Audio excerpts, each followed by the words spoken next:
citizen. What do you mean he's a fake American citizen? We literally colonized our country. Like they didn't even want to be American in the first place. What do you mean that they're not American? Tonight we going viral, viral, viral. Tonight we going viral, viral. Yo, sorry to flex on you, but I had to wear the Bad Bunny shirt that I stole from my friend for today's stream. The Super Bowl was yesterday. I thought it was pretty solid. I thought Kendrick's last year was going to be pretty hard to beat as far as like high spectacle, fire music, and on top of that, like being politically charged. But I think Bad Bunny did it a little bit better, to be honest. And I'm more of a fan of Kendrick because I speak English, right? But I'm a big fan of Bad Bunny too, and he was ripping it, yo. He was ripping it. Like there's a lot of like little subtle things like about the blackouts, about the independence flag that are really interesting to get into, even if you're not Puerto Rican. But and yeah, pretty much everyone liked it. Everyone liked it. Everyone loved it, except for conservatives. Alexandria Ocasio-Cortez and media personality Jake Paul sparring on social media as the cultural and political battle continues. Jake Paul is a cancer on society. Like he's literally the proof of concept of every reason why social media is a terrible idea. For the Super Bowl Alexandria Ocasio-Cortez is baby. She is my baby. time show. The show featured Puerto Rican musician Bad Bunny, who's been critical of President Trump and his immigration policies. After Paul called Bad Bunny a fake American citizen. That pissed a lot of people off with very good reason. What do you mean he's a fake American citizen? We literally colonized our goddamn country. Like they didn't even want to be American in the first place. What do you mean that they're not American? Jesus. Ocasio-Cortez clapped back. She accused Paul of moving to Puerto Rico to avoid paying taxes, adding that Bad Bunny makes him look small. Bad Bunny definitely makes him look small because Bad Bunny is universally liked and Jake Paul is universally hated. I think Jake Paul might get a little bit more money than Bad Bunny. They're probably neck and neck. I don't know. Bad Bunny sells out stadiums everywhere he goes, though. But, I mean, Bad Bunny as a statured person just makes Jake Paul look small just because, you know, he represents a culture, like a broad culture. Jake Paul gets across or gets off being cultureless. You know what I mean? He goes with the trend. He dominates whatever new thing emerges, right? That's why he thinks he's untouchable because, oh, I'm going to be a boxer. Oh, I'm going to be an influencer. Oh, I'm going to, you know. You know, with music, it's more like you have to be very much yourself. That's why I've always admired that shit. That's why I make music.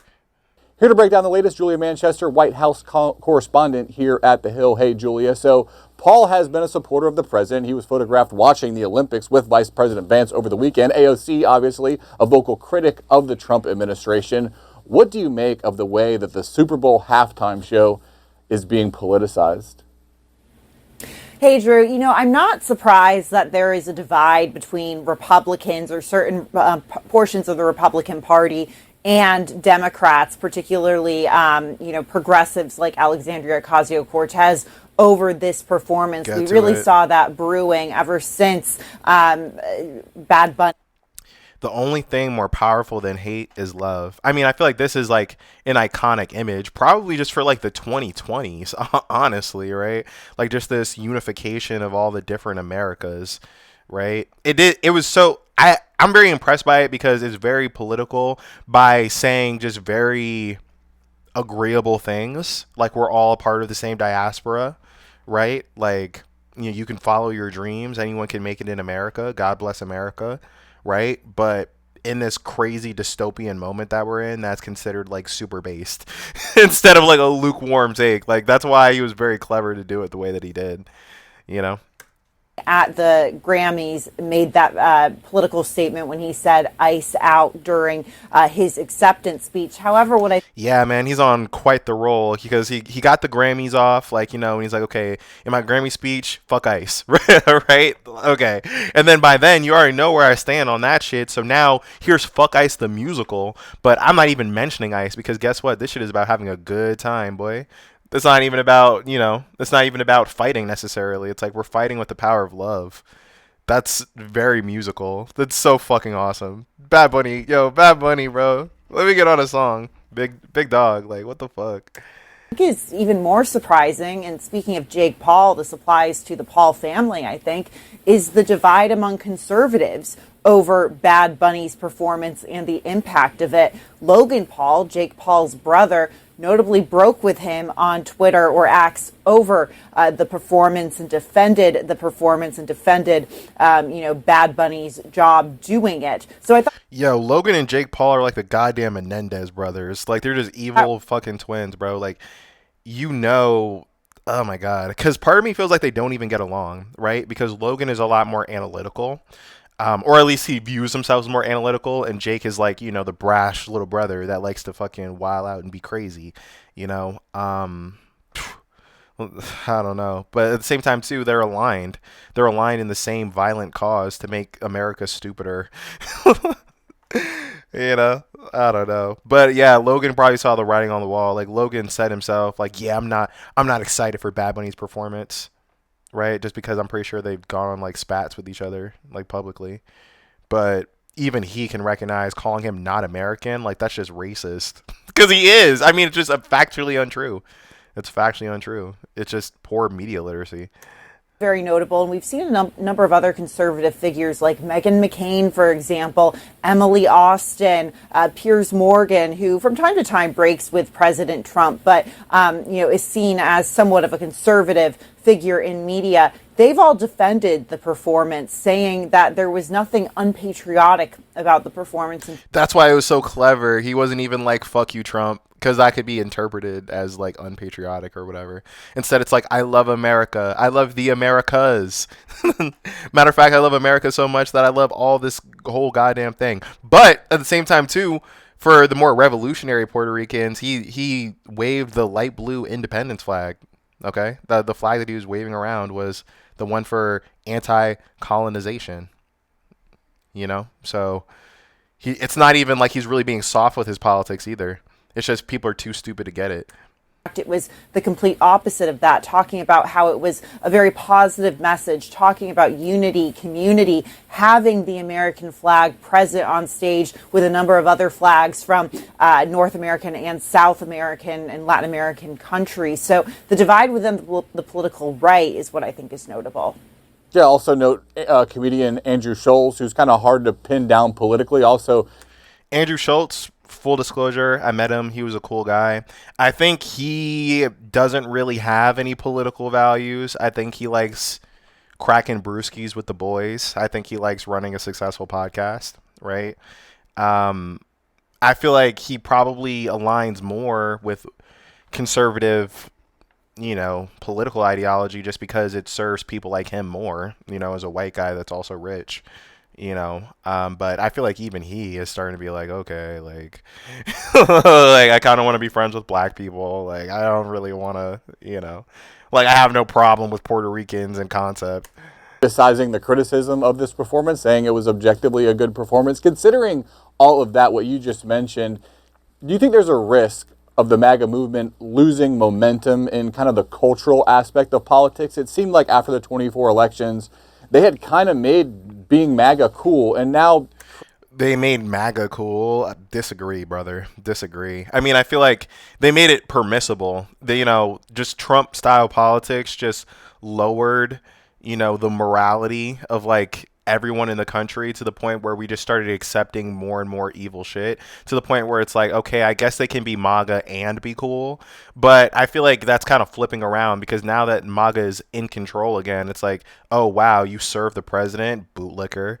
Like, that's some bootlicking shit. Like, and Trump isn't even anti-establishment, so you can't even feel good licking the boot of a revolutionary or anything. It's like, he very much wants to empower rich people and keep rich people. Like, he is a rich person who uses the office to empower himself. Like, there's nothing based about supporting him. MAGA was never cool. And maybe it was countercultural when everyone was on the same page about fuck Trump, right? Which was like a very brief period in 2021. But, I don't know. a show that got pretty good reviews, the counter programming with Kid Rock and others. Could the momentum in the cultural aspect of politics be shifting? Sure, that's absolutely true. And we already see, just stepping away from the cultural side of this, when you look at Gen Z voters, for example, but also Hispanic voters. These are voting groups that lean towards President Trump or had sizable portions of voters go towards President Trump during the 2024 presidential elections. But recent polling shows that these voting groups are unhappy with the current state of the country, unhappy with the. Oh, you don't say. Damn idiot. Yo, I saw an old man walking with a Make America Great Again hat. I was going to yell at him that Trump was a pedophile, but I was just done with a run. Am I less base for that? Like, should I ever harass that old man? Like, because he is an idiot for wearing these hats. Like, but yeah, like, of course he's not serving your fucking interests, dummy. He's a billionaire. Look at you. Like, do you think he gives a fuck about you? Like, why would he? You know? He doesn't give a fuck about his own workers, you know? He just views the American people as just like agents of his will, you know? That's why he can just flip the board, flip the table, and still get whatever he wants, you know what I mean? Oh, I'm pro Second Amendment because you guys are, except when it pertains to me and my people. And actually, I think it's more convenient to just throw out the Second Amendment, so fuck Alex Preddy. Like, you feel me? It's like he's willing to flip it on anybody.